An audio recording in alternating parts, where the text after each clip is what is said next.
Moving back over to the winners bracket, we have got, oh dear goodness gracious me, I do not want to be pronouncing that name all this game. That is Congreve versus Blast Shield, of course symmetrical Seraphim, because this is, after all, the Seraphim King of Tourney, or King of Seraphim Tourney, unless you want to speak like Yoda.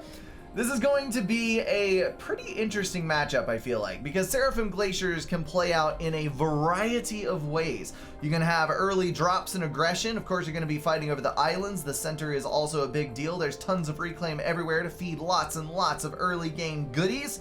Then Navy is obviously going to factor in, and also air, both equally important. And I've seen ACU drops. I've seen T3 land rushes that drop units on the other team's island. I've seen lots and lots of stuff, but, well, we won't know. We won't know until we watch it. On the north side, Congreve is going for first land factory, second air factory with 7, 8 power generators going down. That is exactly how many you need to get a relatively early transport up. Blast Shield appears to be going for 10 power generators, but I don't know if one of those is after the air factory or not. Let's actually take a look-see-daisy at this. That's going to be 4 more power generators, so he is building it all ahead. So the difference with this build is, if you build 8 power generators and then the air factory, you can get your transport up, and then you just can't assist it as much. So you get it relatively early, but you can't assist the crap out of it. Although this may actually be a build to go for an interceptor to try to shoot down the enemy's transport. If you build 10 power generators, you're able to assist the air factory for the transport, and then you're able to get out to the other islands a bit more quickly. Appreciate the sub gift, Armed and Overclocked. That is going out to Deshoop. An interesting name to be sure. I know it's supposed to spell the word Asperger, Infernal.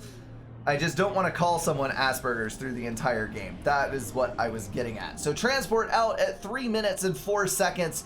On the north side, we have got several interceptors out as the power generator spam continues. So you'll notice a little bit of a difference in philosophy already between these players. On the north side, we have early expansion through the home island. So these mass extractors are going to be claimed a bit earlier, resulting in a bit of extra income on Red's part. Down here, we have expansion a fair bit later. However, the early transport is real. So that transport is going to drop on the island over here, attempting to get 2 groups of engineers down to get land factories on both sides of the island. Congreve is just now loading his transport and shooting it off to the right side. You better drop. Yes, dropped every single engineer over there, getting the land factories down as quickly as possible, and now those interceptors are locked in combat. Bit of a dog fight going on there that appears to be favoring, yes, the red interceptor, mainly due to the veterancy. So that was 319 HP versus 290, although that thing is now down out of the sky.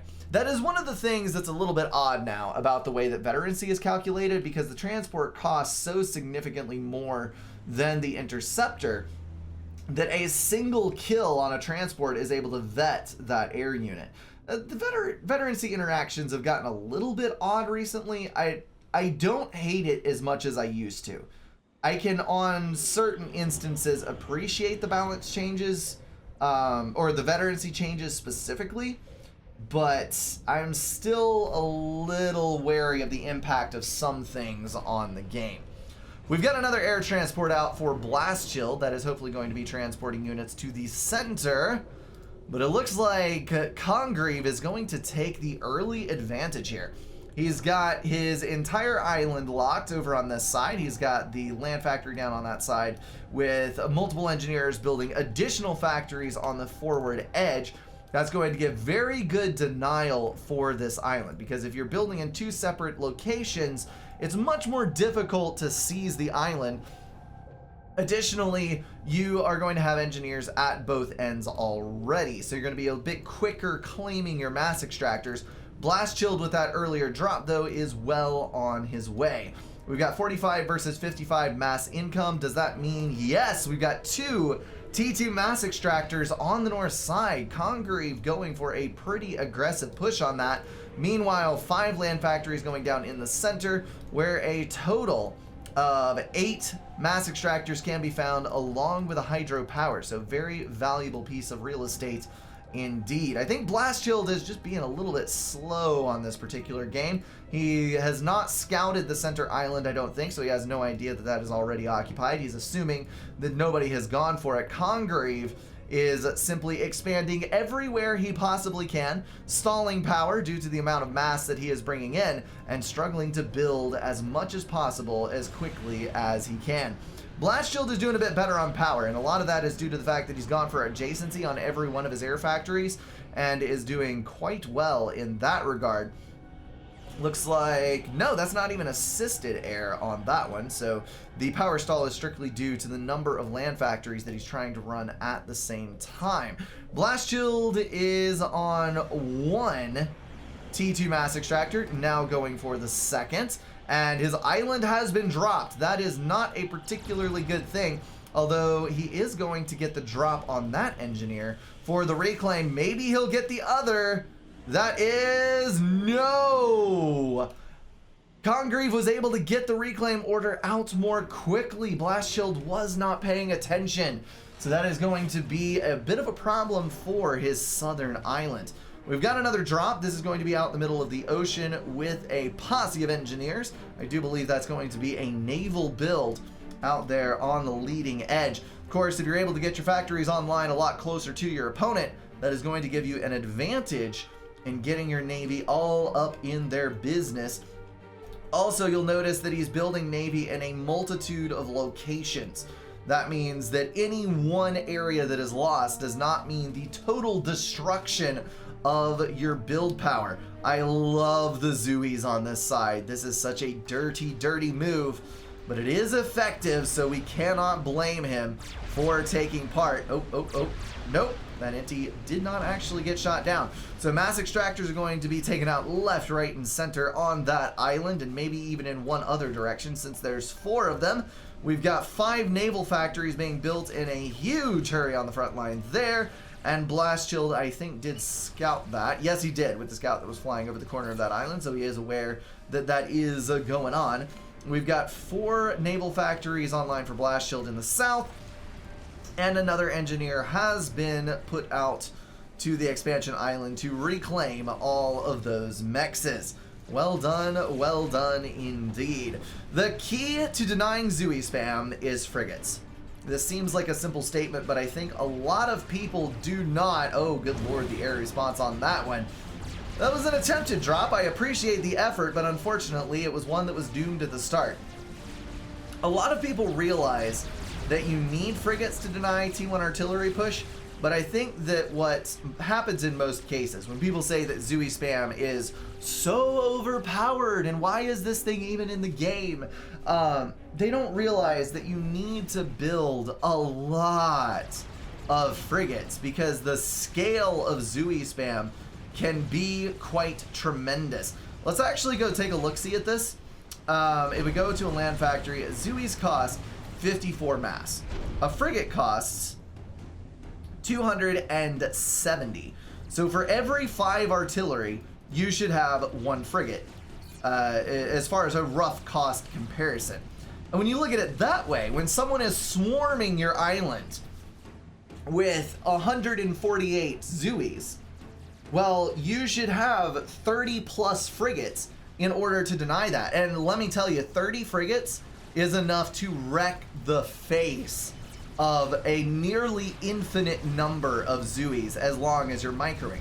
What most people get into in this kind of situation is they don't start building frigates early enough, or they don't spam enough of them, and then the Zooies overwhelm them because you don't expect the sheer quantity that is coming at you. So I would really appreciate it if everybody would build a lot more frigates, especially if you're on my team, because that is the single best denial tool. And of course, frigates can't deny artillery though, that is dropping directly on the island. That is a T2 transport fully loaded with artillery that just barely gets the drop off. There's multiple T2 point defense in the base though. That is going to absolutely vaporize that drop, along with a T1 bomber crashing on the rest. And that is going to be total elimination of that force. We do have a successful drop on this island over here. Meanwhile, a T2 transport has dropped Zooies on the leading edge of the assault from red here. Multiple T1 bombers coming out to try and eradicate the threat on that island. And meanwhile, there is not a response on the left side. More drops coming in as Congreve struggles to just completely skip over anything that could deny these units. I love to see proactive gameplay like this, although it could potentially be argued that artillery drops is kind of expected from Seraphim, and it's weird that we haven't seen more of them already in this tournament. Looks like the frigate numbers have finally risen to the degree that Blast Shield cannot keep up with the paltry amount of factories that he had before. He has constructed an additional 5 for a total of 9 factories, but if we click over to Congreve, that is going to be 11 naval factories versus 10. And some of these have just now come online. So that's going to be a bit of a production advantage for Congreve moving into the next few minutes of the game. We do have T2 gunships online though. That is an excellent move from Blast Shield, who does have a pretty significant grasp on air control, I feel like. We'll check the interceptor numbers here. That is 67 versus Blast Shield's almost 100. So yes, the air superiority is real, but all it takes is a single Seraphim cruiser, and we do have T2 Navy online right there, to obliterate every bit of those interceptors thanks to the lovely and marvelous addition to the cruiser known as Flak. More artillery dropping on this side, wiping out a few mass extractors in addition to the land factory most likely. Well, that is a volley and a half right there. That is going to leave the artillery free to harass the rest of the island for some time to come. 5 gunships online, hammering away at these destroyers. That's going to be 1 destroyer down as the frigate AA takes its toll on the HP of those gunships. 1 frigate by itself, not much AA, but put 100 of them in the same spot, or even 10 as we see here. It definitely stacks up very quickly indeed. Blast Shield's about to lose an air factory, but I think he has an overcharge to say something about that. Boom, there it goes. And torpedo bombers are now hitting the frigates on the other side. You'll notice the swap up in combat units here. You need the gunships to deny artillery, because of course artillery hovers over the water, but once you start encountering more naval units, and especially Seraphim destroyers, seeing as the, why are those not firing? Because they cannot fire at that because of the cliff. There is a bit of landmass in the way. The Seraphim destroyers are able to submerge, which can cause some serious issues for your Navy if you do not have enough torp damage to counter them, but the torpedo bombers can definitely take care of that. It is going to be a group of artillery on the outside edge. Congreve currently sitting on 174 mass income, mostly due to the superior map control. Blast Shield on 87, and has no idea that there are artillery in the water on the south side, so those could potentially, oh, nope, now they are on the radar. Those could potentially wreck a few of these naval factories. You see the T2 transport coming in to try and lay in a little damage and do some scouting on that edge. Gunships moving down to the south, more coming in from Congreve. This is a frustrating thing indeed to see. I think Blast Shield is going to get eliminated here. We've got cruisers moving in on the expansion island. That's going to start knocking out critical infrastructure over there, further reducing the amount of economy that Blast Shield has at his disposal. Another T2 mass extractor going down as a shield generator struggles to come online. Incoming missiles on the ACU. So that is going to be that. Seraphim cruisers are actually easier to deny with TMD than UEF cruisers are due to their consistent firing rate coupled with single HP TAC missiles. I do not appreciate the torp bombers going after the destroyer and not the cruiser. That was enough torpedo bombers to kill the cruiser, which would have greatly reduced the amount of struggle being had over there. And then with the absence of the cruiser, these interceptors could have secured air control. Blast Shield is just getting beaten into submission by all these drops. Seraphim point event showing off its rapid retargeting skills. Very efficient elimination of those units by the 3 point events. That is the loveliest thing of all about the Seraphim PD. The high DPS is good, but good lord, the cycling speed on that retargeting. Interceptors engaging, be careful of the cruiser. Cruiser is moving up.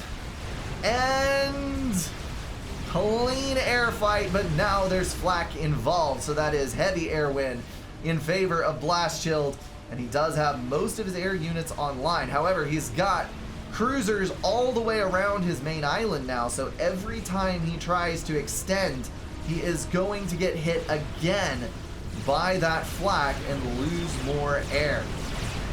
Blast Shield trying to get the T3 upgrade on the ACU as this artillery bears down on his base. That is going to eliminate the TMD and the shielding that was keeping his base safe.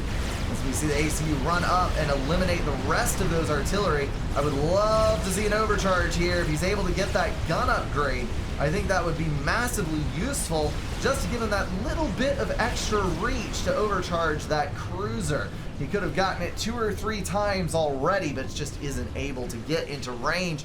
Look at the amount of cruisers that is being pushed right now. We've got 8 on this side, and I think that T2 factory, nope, it is building a destroyer currently. Why can I not see the Q on it? That is very, very odd. Typically, you can see what is inside the Q. One T2 power generator going down. Of course, we do have coupled shielding here. So by the time one shield goes down, the other has recharged. But since the shield transfer became a thing, the damage transfer many, many moons ago, the shields are not able to completely efficiently come back. So you'll notice this one isn't able to recharge because it's getting damage transfer from the other shield, and this one is now being eliminated. ACU is going for the drop, but I think that is going to be right over some cruisers. No, it isn't. He is going to run out to the other edge of the base. Oh, dear Lord. This is going to be interesting. We'll see if he makes it. Because what we do know is that that base is doomed.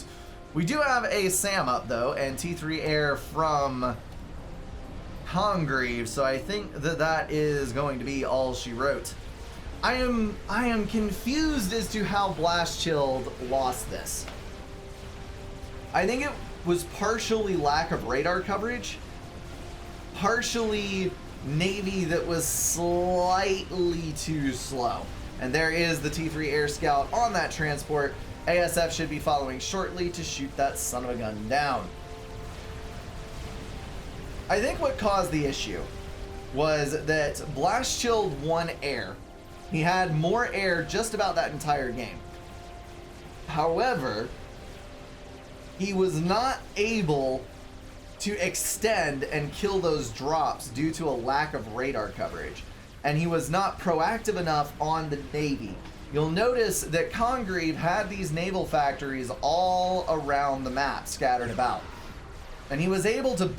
Are you trying to ground fire the transport? Is that what's going on here? You're actually trying to ground fire the transport. If this works, I'm going to be very impressed. Oh, that would have been a perfect pass. I think the SAM might actually shoot the transport down. And...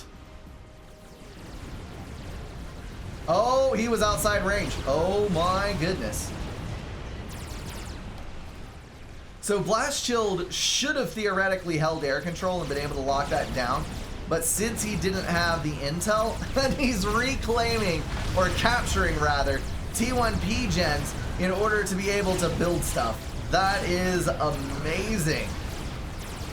More T1 points bets going down as the base wreckage continues. T1 bomber spamming out of the factory to start laying in all the damage possible on that ACU. And I think that is going to be the end of the commander.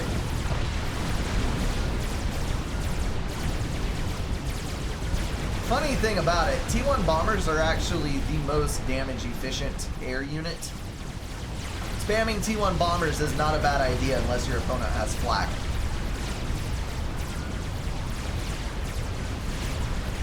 Well, GG Blast Chilled. Well played indeed, but the map is drowning in a sea of red, and I don't think there's anything to be done about it. So anyway, as I was saying, it is pretty much up to the fact that air control was not working out in Blast Chilled's favor due to a lack of intel and not being able to push his navy out to the degree where he could see everything that's coming in, because frigates do have their own radar in hand. It's a shame to see a loss like that. It really, really is. But unfortunately, sometimes these things, they do happen. Thank you to Armed and Overclocked, gifting out a sub to both Blast Chilled and Nordby. Thank you from them, and thank you for me, man.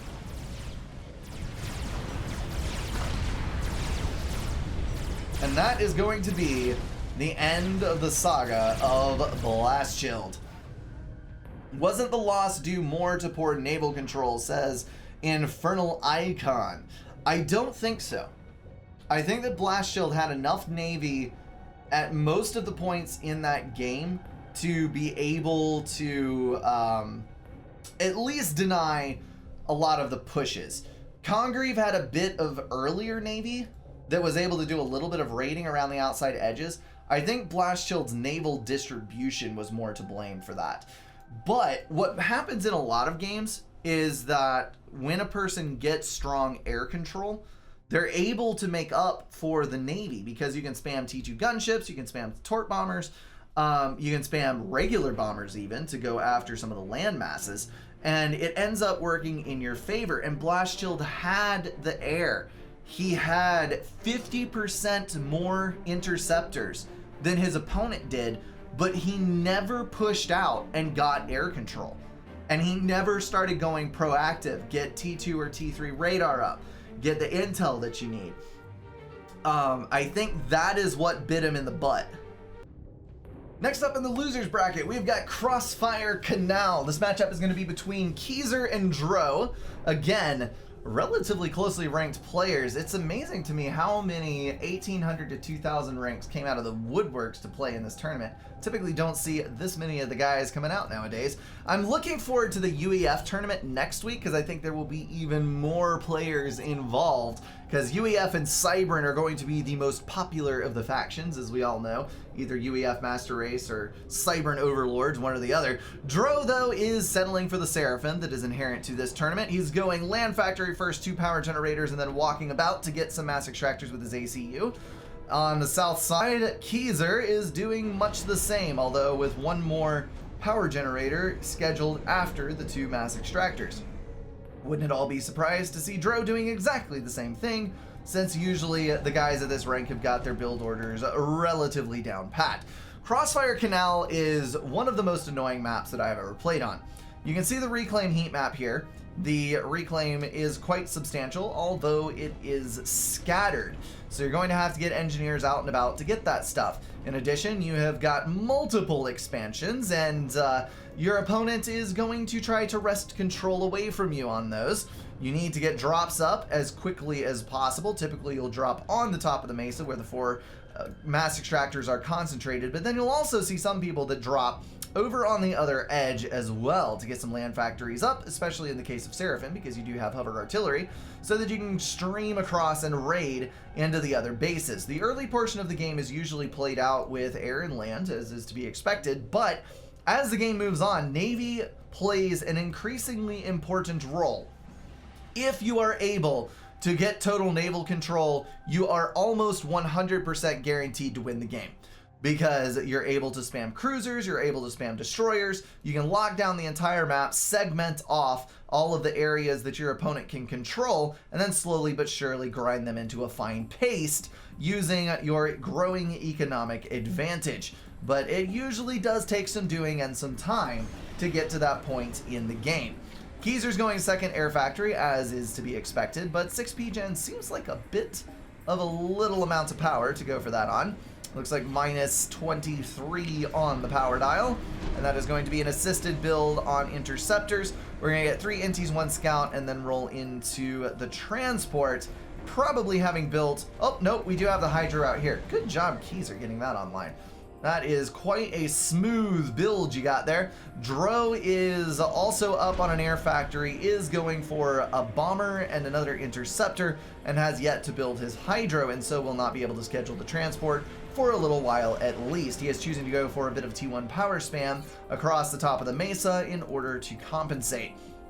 So that bomber, I'm sure, is headed out in the hopes that eventually it will find a hapless engineer to harass, but these interceptors will definitely make sure that none of that will happen. We've got the transport, no interceptors in the works, so Dro has not yet scheduled anything out on this. 4 more interceptors, and he's stalling for 80 power. Meanwhile, Keezer is floating comfortably in the midst of his storage while flying away with 5 engineers to go after the expansion. It is always lovely to see a good player in the midst of a good economic balance. It is something that we can all hope to achieve at some point in our lives. This ACU, this is something new to me. I've not seen this before. He's walking the ACU over to the right flank. He is expanding with an engineer to the left and then dropping the top edge. That is actually an attack move order in order to go and grab some reclaim. Although I think that he probably wanted to go after the rocks there and not the trees. The engineer has decided that power is in much more desperate need than mass, and of course it would be correct, and therefore it is going to go after those trees.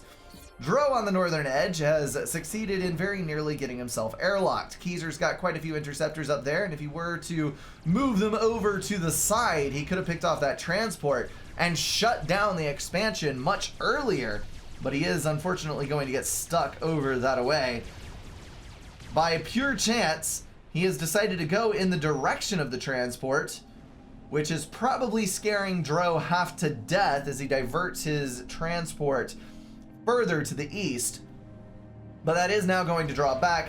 It is evidently clear that Keezer has not seen hide nor hair of that transport, and those engineers will be safely away to build their land factories on that side. I'd actually love to see Keezer pulling an extra drop here, because if he were able to go up to this plateau, he would stand a reasonably decent chance of securing this before the ACU can get enough land online to counter. But it looks like instead we are going to see a drop on the top of the plateau, some mass extractors being built, and Keezer's ACU will continue,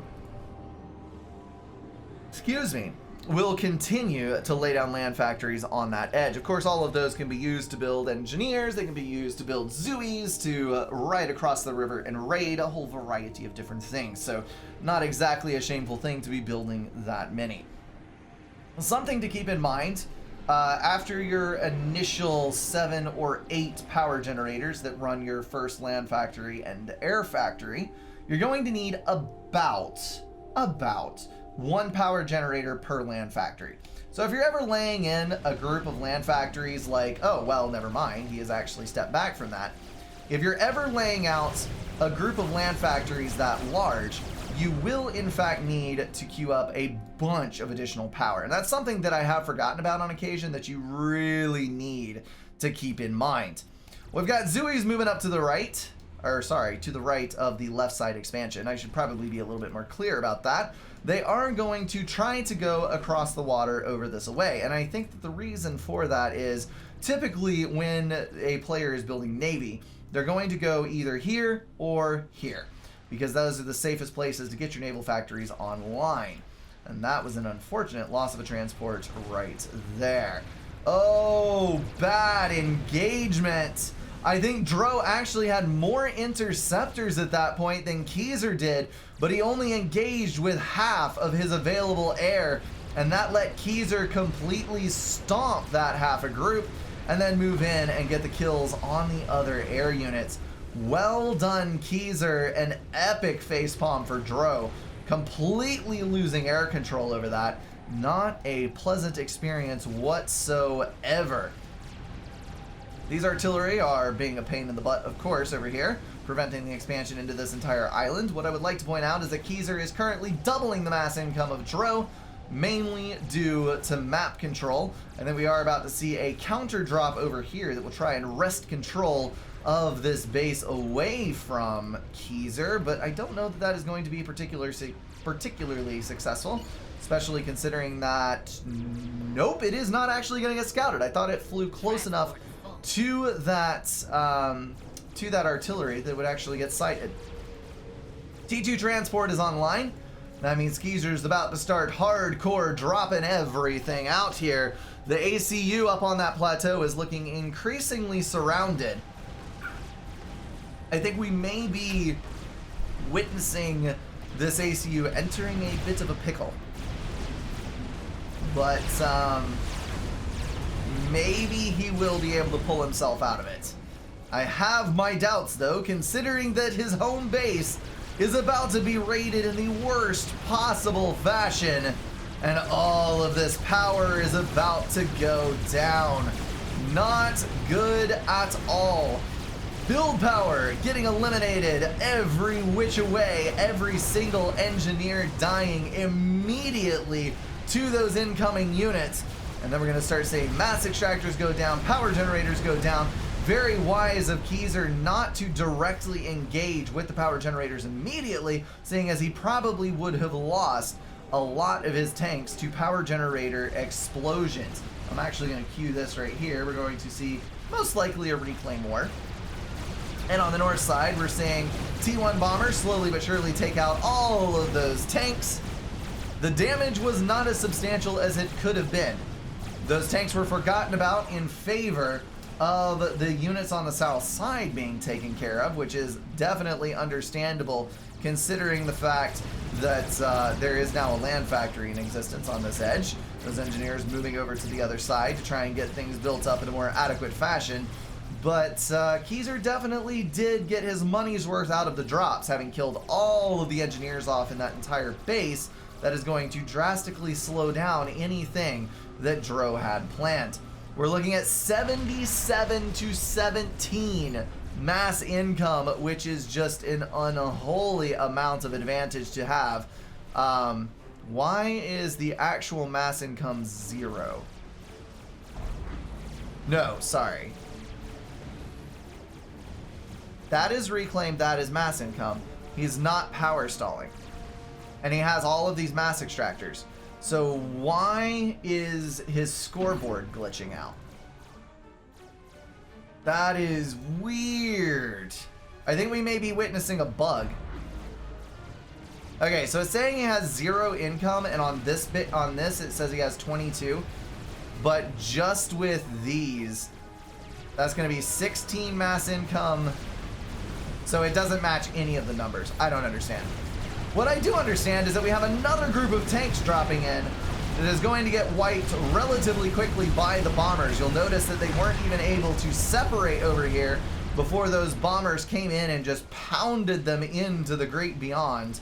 And that is unfortunate, but it is yet another distraction, another wrench to throw in the works for Dro.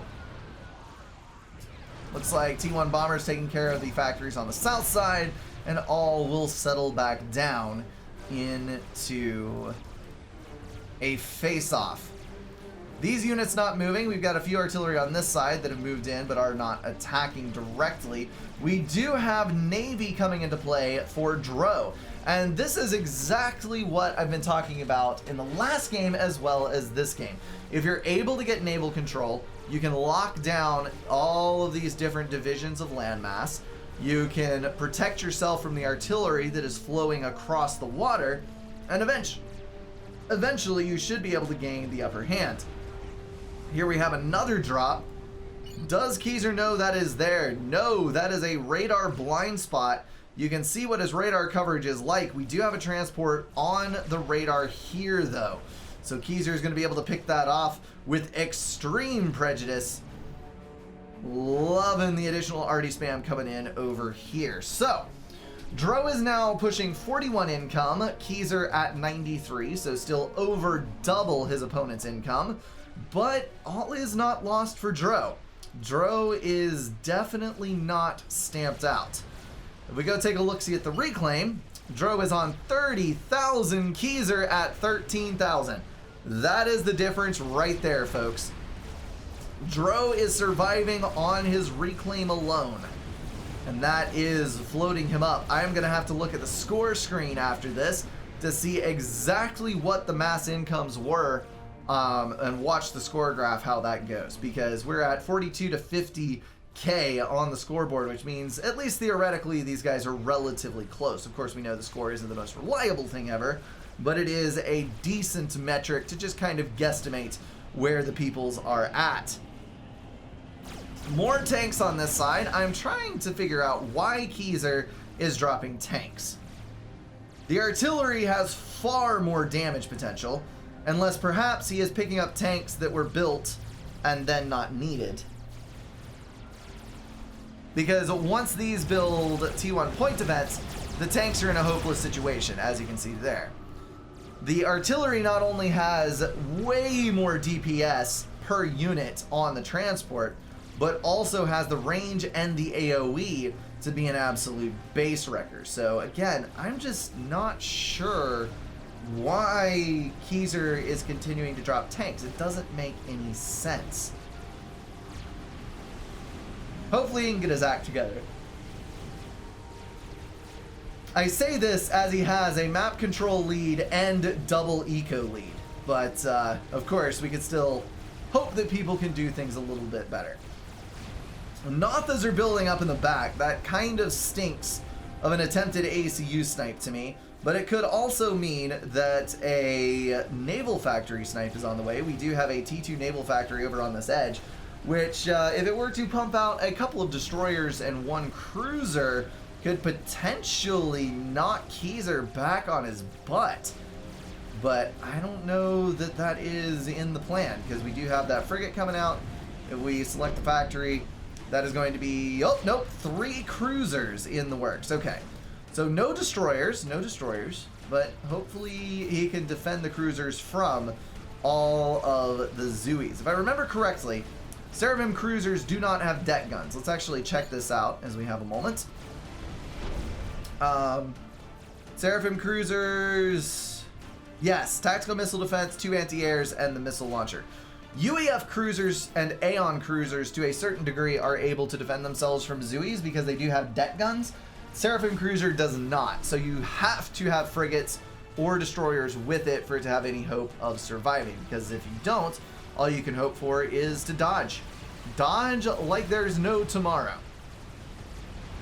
Keyser is going to secure air control once again. And Dro dodging that snipe cleanly. How many Nothas is that? That is 19, but look at the scatter fire. A single bomb has connected with the commander. Basically, this is a test to see how long Dro feels like microing his ACU. Nothas have poor AoE, and they drop from a pretty significant distance, so it makes it very easy to dodge them. Dro is running down on HP as he continues to get occasional hits as he's microing things elsewhere. This is basically forcing you into a position where you have to choose between keeping your ACU alive. Oh, and there it goes.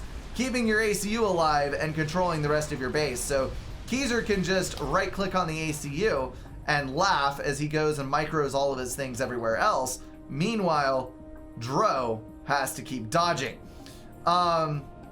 Yeah, that was an interesting ending, to be sure. I am thinking that Keyser probably did a little ground firing there at the end. But even so, Nothas are very difficult to snipe an ACU with. Oh, Keezer with the win. Dro knocked out of the losers bracket. So Keezer is still in this thing. Even though I think that could have ended very, very differently. You'll notice how this map is starting to show a lot of unclaimed territory due to the cruisers down there. I think the Navy would have ended up coming out victorious had that snipe not occurred. Let me go ahead and head on out. We're going to find another game to watch, and that is going to enter this one into the vault, as so to speak. That is going to wrap everything up for this video, guys. If you enjoyed it, feel free to drop a like and share it with someone. If you want to support the channel, catch the streams, or join the Discord, check out the links in the description. Thank you all for being at least partially insane, and I will see you in the next one.